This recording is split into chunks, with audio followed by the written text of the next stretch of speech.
আর কদিন পরে পবিত্র ঈদুল ফিতর।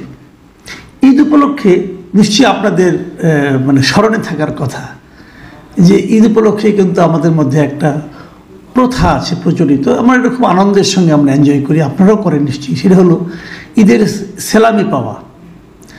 আমরা নতুন নোট আমাদের যারা নাকি আমরা ছোটোবেলায় দেখতাম, আমার যিনি আব্বা ছিলেন আর কি, উনি তো মারা গেছেন, তো উনি সরকারি চাকরি করতেন। তো ঈদের সময় দেখতাম উনি নতুন টাকা নিয়ে আসতেন ব্যাংক থেকে, এবং আমরা যে সকালে ঈদের নামাজ টামাজ পড়ে এসে ওনাকে সালাম করতাম এবং আমরা নতুন টাকা পেতাম। এই প্রথাটা আমাদের ফ্যামিলিতে অনেক দিন ধরেই চলছে। আমিও দেই, আমার যারা জুনিয়র আছে, ছোট আছে, ওরা এসে সালাম টালাম করলে আমি নতুন টাকা দিই। এবং ঈদের আগেই নতুন টাকা সংগ্রহের একটা মোটামুটি তোড়জোড় শুরু হয়ে যায়। আমার ধারণা আপনারাও এই কাজটাই করেন। নতুন টাকা ঈদের সময় সবগুলো ব্যাংকে নতুন টাকা আসে এবং তখন নতুন টাকা সবাই নেয়। এই টাকাটা দেখলে ঈদ উপলক্ষে আসে তা না, টাকাটা আসলে দরকার পড়ে। একটা নির্দিষ্ট সময় পর পর টাকা ময়লা হয়ে যায়, নষ্ট হয়ে যায়, তখন নতুন টাকা দিতে হয় মার্কেটে, তা না হলে মার্কেটের সমস্যাগুলি হয়। এবং এটা সাধারণত যেহেতু দিতেই হবে বছরে, তো সেটা ঈদের সময় দেওয়া হয় সব সময়, এবং সাধারণত ঈদুল ফিতরেই হয়, কিছু কিছু ঈদুল আজহার সময় হয়। তার মানে গত ঈদুল আজহার সময় যদি নতুন টাকা দেওয়া হয়ে থাকে, এই গত 10 মাস ধরে কিন্তু কোনো নতুন টাকা মার্কেটে ছাড়া হয়নি। তো সেই হিসাবে হয়তো ছাড়া হয়েছে কম কম, কিন্তু একবারে এতটা না। আমরা সবাই ঈদের জন্য অপেক্ষা করি যে ঈদ উপলক্ষেই হবে। এবার ঈদে কোনো নতুন টাকা দেওয়া হচ্ছে না। কেন হচ্ছে না? নতুন টাকা কেন ছাড়া হচ্ছে? টাকা কিন্তু ব্যাংক প্রায় নতুন করে পুরনো টাকাগুলি জমা নেয়, যে পরিমাণ টাকা নষ্ট হয় ঠিক সেই পরিমাণ টাকা তারা ছাড়ে। নানা কারণেই ব্যাংক টাকা ছাপায় এবং সেগুলি বাজারে আসে। আরও অনেক কারণ আছে, অত ব্যাখ্যায় আমি যাচ্ছি না। আমার খালি প্রশ্ন, এবার ঈদে নতুন টাকা আসছে না কেন? কোনো ব্যাখ্যা দেওয়া হয়নি।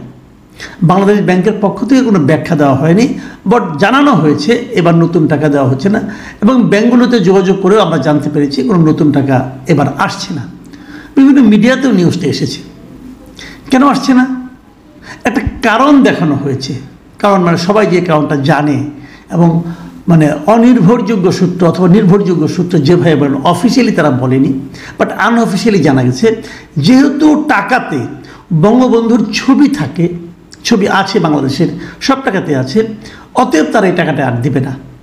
মানে তারা বঙ্গবন্ধুর ছবি সহ টাকা আর পাবলিকলি নতুন করে ডিস্ট্রিবিউট করবে না। নতুন করে তারা ডিজাইন করতেছে, সেই ডিজাইনের টাকা ছাড়বে। প্রশ্ন হচ্ছে, যদি ডিজাইনই করতে হয় নতুন করে করতেন, এতদিন করলেন না কেন? 7-8 মাস সময় পেয়েছেন আপনারা, করলেন না কেন? করেননি। এতে মানুষের তো ক্রাইসিসটা বাড়ছে।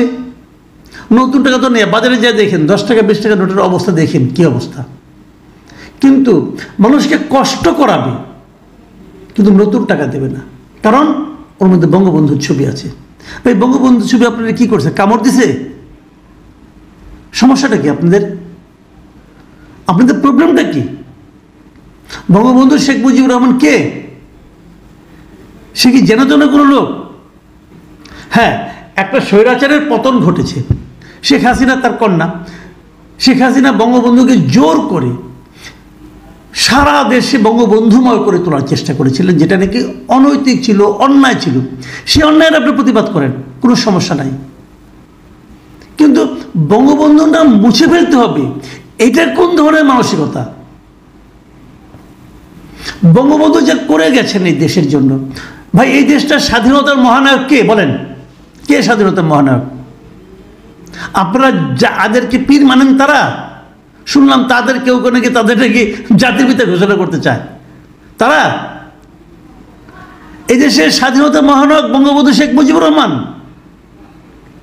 এটা যদি মানতে না পারেন, এটা যদি আপনাদের কোনো একজন লিডার বলেছিলেন যে বঙ্গবন্ধুকে বিচার করতে হলে ওনাকে বিচার করতে হবে স্বাধীনতার পর উনি কীভাবে দেশ চালিয়েছেন তার উপর ভিত্তি করে। কেন তা করতে হবে? কেন? স্বাধীনতা যুদ্ধের সঙ্গে বঙ্গবন্ধুর যে নামটা জড়িত, এটা হলো স্বাধীনতা পর্যন্ত। ৭১-এর যুদ্ধ পর্যন্ত ওনার কী ভূমিকা ছিল সেটাকে আপনাকে গুরুত্ব দিতে হবে। তারপরে উনি যদি দেশ চালাতে না পারে থাকেন, ভালোভাবে না চালান, তাহলে রাষ্ট্রনায়ক হিসেবে ওনার ব্যর্থতা নিয়ে আপনি আলোচনা করবেন, কিন্তু তাকে আপনি বুঝে ফেলবেন। টাকার মধ্যে তার নোট আছে, অতএব টাকা আপনি ওটা ছাপাবেন না। তো এখন যে তার টাকা ডেলি ইউজ করেন তখন সমস্যা হয় না? তার টাকা নিজে পকেটে নিয়ে ঘুরেন তখন সমস্যা হয় না? এটা কী ধরনের প্রতিহিংসার মধ্যে পড়লাম আমরা? ভাবুন একটা জিনিস, একটা এক্সাম্পল দিয়ে বলি। আমাদের পার্শ্ববর্তী দেশ ভারত, ভারতের ব্যাংক নোটের মধ্যে মহাত্মা গান্ধীর ছবি আছে। এখন যারা ক্ষমতায় আছে, এখন না, গত 10 বছর ধরে যারা ক্ষমতায় আছে, যে বিজেপি কি গান্ধীর পলিটিক্সকে অনুসরণ করে না? বরঞ্চ গান্ধীকে যিনি হত্যা করেছেন নথুরাম গডসে, সেই বরং বিজেপির নায়ক, তাকেই বিজেপি হিরো মনে করে। তাহলে গান্ধীর রাজনীতিকে ফলো করে না যারা, বরঞ্চ গান্ধীর রাজনীতির সমালোচনা করে যারা, তারাও কিন্তু গত 10 বছরে তাদের কোনো ব্যাংক নোট থেকে গান্ধীর ছবিকে সরায়নি। এটা হলো ভদ্রতা। এই ব্যাংক নোটের মধ্যে একজনের ছবি থাকে কেন? সবাই ছবি রাখে আমি তা বলছি না, বাট বিশ্বের 80% দেশেই ব্যাংক নোটের মধ্যে কারো একজনের ছবি থাকে। তাদের কোনো একজন প্রেসিডেন্টের ছবি থাকে, তাদের কোনো একজন পূর্ববর্তী কোনো একজন তাদের রাজনৈতিক নেতৃত্বের ছবি থাকে। কোনো দেশে এক নোটে এক একজন, যেমন আমেরিকার নোটগুলিতে একজনের ছবি নেই, এক একজনের ছবি আছে।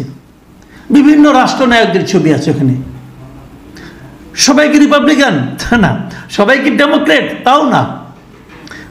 তারা উভয়কেই সম্মান করে যে উনি আমাদের প্রেসিডেন্ট ছিলেন, অতএব ওনার ব্যাংক নোট আমরা রাখবো না। যুক্তরাজ্যে কি হয়?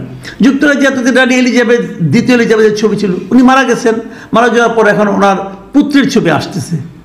আপনি সিঙ্গাপুরের ব্যাংক নোট দেখেন, সিঙ্গাপুরের যে ডলার, সেখানে যে ভদ্রলোকের ছবি আছে, ওই ভদ্রলোক তো মুসলমান, একসময় সাংবাদিক ছিল, তারপরে সিঙ্গাপুরে একসময় প্রেসিডেন্ট ছিল অনেক আগে, এবং উনি যে দলের প্রেসিডেন্ট ছিলেন সেই দল তো এখন ক্ষমতাও নাই, অন্য দল ক্ষমতা আছে। তো ওনার নোট তো আছে, ওনার ছবি তো আছে ব্যাংক নোটে। নতুন দল আসে তো বলে নাই তার নোট, তার আমরা সরাই ফেলাবো। থাইল্যান্ড ধরেন, থাইল্যান্ডে ওদের রাজার ছবি আছে। থাইল্যান্ড তো রাজতন্ত্রও না, নিয়মতান্ত্রিক রাজতন্ত্র, ওই রাজার কেউ অনেকে চেনেও না, তার ছবিটা আছে। অসুবিধাটা কি হয়েছে? নোটের মধ্যে ছবি থাকে এই কারণে যে নোটের মধ্যে ছবি থাকে, অনেক কিছু থাকে, বিভিন্ন এলাকার দৃশ্যাবলী থাকে। কারণ তারা বলতে চায় যে এই নোটটার মাধ্যমে এই দেশটার ঐতিহ্য, ইতিহাস সবগুলোকে চেনা যাচ্ছে, কালচার সেই নোটের মাধ্যমে ফুটিয়ে তোলা হয়। ওটা দেখে বোঝা যায় এই দেশটা কিভাবে আসছে আর কিভাবে এলো। আপনি বলেন তো ভাই, আপনি যদি বঙ্গবন্ধু শেখ মুজিবুর রহমানকে একদম ইরেজ করে দেন, একদম মুছে ফেলেন, তাহলে বাংলাদেশের ইতিহাস কেউ বুঝতে পারবে? তাহলে কার ছবি রাখবেন? ইউনূস সাহেবের ছবি রাখলে বাংলাদেশের ইমেজ বুঝতে পারবে কেউ? নাকি ওনার সঙ্গে যারা সিফাসলা আছেন তাদের ছবি রাখলে বুঝতে পারবে? এটা কি হয়? 5 বছর পর পর ক্ষমতা পরিবর্তন আসবে, নতুন লোক আসবে, সেখানে কি প্রতি 5 বছর পর পর আপনি ছবি চেঞ্জ করবেন? এবং বঙ্গবন্ধুর ছবি আছে, অতএব নোটই ছাপবো না। মানে সংকীর্ণতা, মানে কোন পর্যায়ে এর উন্নতি হয়েছে যারা এরকম করতে পারে? আমি বুঝি না। অর্থমন্ত্রী সালেউদ্দিন সাহেব কি এটা কি নিজের বুদ্ধিতে করেছেন, নাকি কারো চাপে পড়ে করেছেন আমি জানি না, নাকি বাংলাদেশ ব্যাংকের যে গভর্নর আছেন ওনার কাজ এটা, আমি বুঝতে পারি না। তবে যারই কাজ হোক, আমি মনে করি এতটা সংকীর্ণতা প্রদর্শন না করলেও হতো। দেশের মাটিতে এই সমস্ত অপকর্মের মাধ্যমে বিদেশিদের কাছে আমাদের যে সংকীর্ণতা, সাংস্কৃতিক সংকীর্ণতা, এগুলো কিন্তু প্রকাশিত হয়ে যায়। আপনি বিভিন্ন নোট দেখেন, এই একটা প্রবণতা আগেও দেখেছিলাম আমি। আগের বার যখন বিএনপি ক্ষমতা এসেছিল 2001 সালের সময়, ওই সময় তারা দেখেন আপনি বঙ্গবন্ধুর ছবি বাদ দিয়ে ওখানে একটা জাতীয় স্মৃতিসৌধের একটা নকশার মতো এঁকেছিল। এত নিম্নমানের নকশা যে দেখাই যায় না। তো ভালো একটা নকশা দিতেন, তাও তাদের অ্যাবিলিটি ছিল না। তো এটা দিয়ে নিজেদের ক্ষুদ্রতাকে প্রকাশ করা হয়।